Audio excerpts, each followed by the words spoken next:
Maliennes, Maliens, mes chers compatriotes, hôtes du Mali,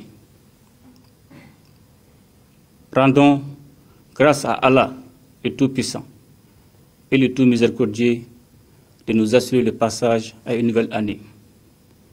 Et je souhaite plein de réconfort, de concorde et de prospérité pour notre chère patrie, le Mali. C'est avec un immense espoir que je m'adresse à vous à l'occasion du traditionnel message à la nation du Nouvel An. Par-delà le respect de cette tradition, le passage à une nouvelle année constitue une heureuse circonstance pour examiner ensemble les résultats de nos efforts communs, mais aussi de prendre conscience des grands défis à relever qui sont les nôtres. Je voudrais aussi exprimer ma compassion à l'endroit des populations qui ont été victimes des graves inondations de l'année 2024. En 2024, nous avons consolidé la souveraineté nationale par des réformes courageuses et des initiatives stratégiques. Mes chers compatriotes, en portant un regard sur la vie de notre nation tout au long de l'année qui s'achève, nous pouvons être fiers de ce que nous avons accompli ensemble, malgré les nombreux défis qui se dressaient devant nous. De toute évidence, 2024 aura été une année de crise à travers le monde et dont les zones de choc ont considérablement influé sur la situation intérieure des États. Certes, notre pays a été beaucoup éprouvé, mais il s'est davantage aguerri et a su renforcer sa résilience face à la complexité des défis. Je voudrais, à juste titre, rendre un hommage mérité au peuple, tant son soutien est resté indéfectible aux côtés des autorités de la transition à l'occasion des grandes réformes entreprises par les organes de la transition. L'élan de solidarité nationale et le désir ardent de souveraineté véritable ainsi amorcé par les Maliennes et les Maliens ne doit aucunement s'essouffler pour le bonheur de nos populations. Mes chers compatriotes, notre décision politique, appuyée en permanence par le peuple malien, a permis de consolider remarquablement la réforme de notre outil de défense. Les forces armées et de sécurité ont engagé et poursuivi au cours de l'année 2024 de vastes opérations de sécurisation de l'ensemble du territoire, notamment dans la région de Kidal, où des opérations spéciales ont porté un coup décisif à des chefs terroristes dans la localité de Tanzawatin. La coordination des opérations, les réformes ainsi que les partenaires stratégiques seront poursuivis conformément aux orientations politiques. L'année 2025 qui s'annonce sera sans doute celle de la consolidation des acquis opérationnels et de l'adaptation de l'outil de défense aux nouvelles menaces auxquelles notre pays et l'espace AES sont confrontés. Pour y faire face, nous devons davantage renforcer notre capacité d'anticipation tout en continuant un redéploiement conséquent de forces dans le but de favoriser le retour de l'administration et des services sociaux de base, afin de préserver durablement l'intégrité de notre territoire. En ce moment précis, il y a une pensée pieuse pour toutes les victimes civiles de la crise sécuritaire que nous traversons, à nos forces armées et de sécurité engagées dans les opérations et qui payent un lourd tribut pour la défense de la patrie. Et j'exprime la reconnaissance de la nation. Je voudrais également m'incliner sur la mémoire de tous les militaires qui ont consenti le sacrifice ultime. Mes chers compatriotes, dans le cadre de la promotion d'une gouvernance vertueuse et de la lutte contre la corruption et les atteintes aux biens publics, je recevais il y a quelques semaines les rapports 2023 du Bureau du vérificateur général et de l'Office central de lutte contre l'enrichissement illicite. C'est le lieu de réaffirmer notre engagement à poursuivre cette dynamique porteuse d'équité et de justice sociale. La session spéciale de la Cour d'assises en juillet dernier marque également un tournant majeur dans la lutte contre les infractions économiques et financières dans notre pays. Malgré un contexte économique difficile, le gouvernement s'emploie à assurer une gestion efficiente des ressources publiques et à réduire le déficit budgétaire.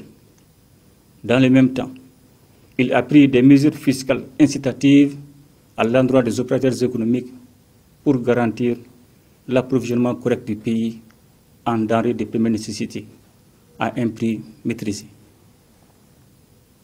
Le soutien au secteur privé, amorcé par une introduction initiale de 200 milliards de francs CFA et porté par la suite à plus de 346 milliards de francs CFA, joue un rôle déterminant dans la relance économique du pays.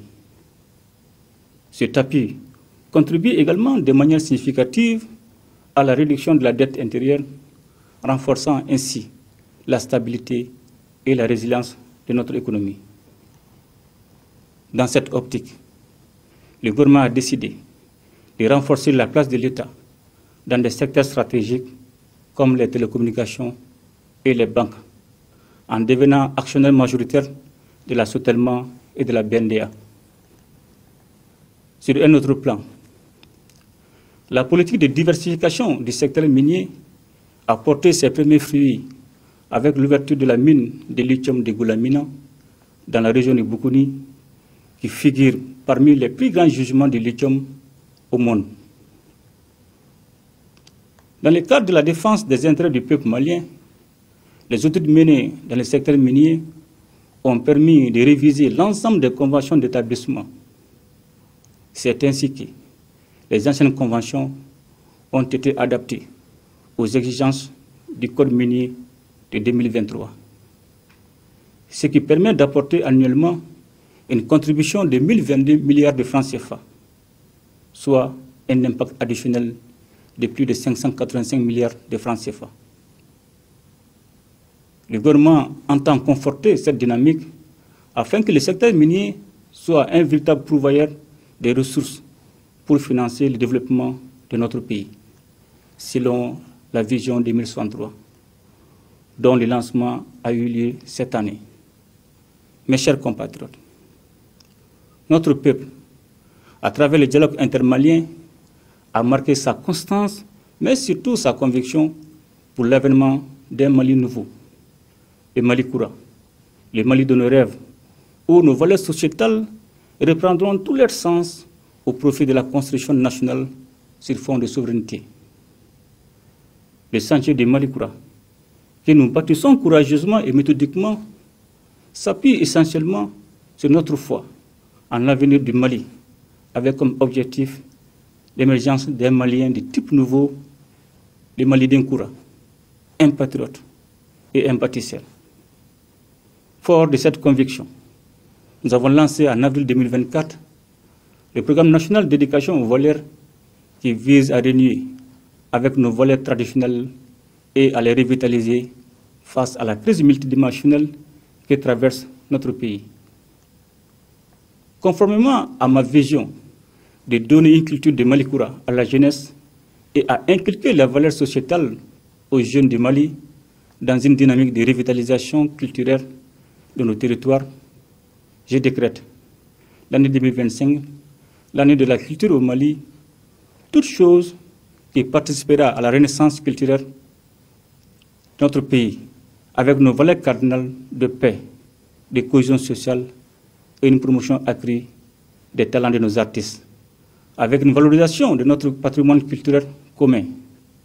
À cette occasion, j'invite les Maliens à revitaliser nos valeurs culturelles et à célébrer notre riche culture durant cette année 2025. Mes chers compatriotes, c'est avec beaucoup de peine que je vois nos populations confrontées à la crise énergétique qui dure depuis quelque temps. Les mesures prises pour sa résolution dans le cadre du mix énergétique renforceront sensiblement la fourniture de l'électricité dans notre pays. Le lancement des projets structurants tels les centrales solaires de Sanangourouba, de Safo et de Tchakadougou participent de cette ambition gouvernementale. Suivant mes instructions, le gouvernement intensifie les efforts pour une résolution durable de la crise énergétique. Mes chers compatriotes, nos actions politiques et économiques au plan interne sont soutenues par une diplomatie active qui porte partout la voix du Mali et notre exigence de respect de la dignité et de la souveraineté de l'État. La création de la Confédération des États du Sahel avec le Burkina Faso et le Niger a constitué l'événement majeur dans la sous-région ouest africaine en raison de ses implications politiques et géostratégiques. C'est avec une grande satisfaction que je constate l'évolution positive de notre confédération, l'AES, dont les volets diplomatiques et militaires constituent une lueur d'espoir pour nos peuples. Sur un plan économique, les mécanismes d'harmonisation des procédures douanières et des politiques d'intégration sont en cours pour garantir le développement socio-économique de nos États. Mes chers compatriotes, au moment où nous amorçons une étape cruciale de la transition, un nouvel élan a été donné avec la nomination d'un nouveau Premier ministre chargé de conduire des réformes prioritaires. L'union sacrée est donc indispensable pour réussir ce tournant décisif.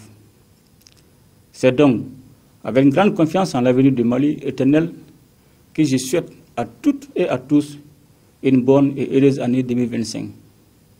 Ensemble, nous ferons le Mali Koura, qu'Allah bénisse le Mali et protège les Maliens. Je vous remercie.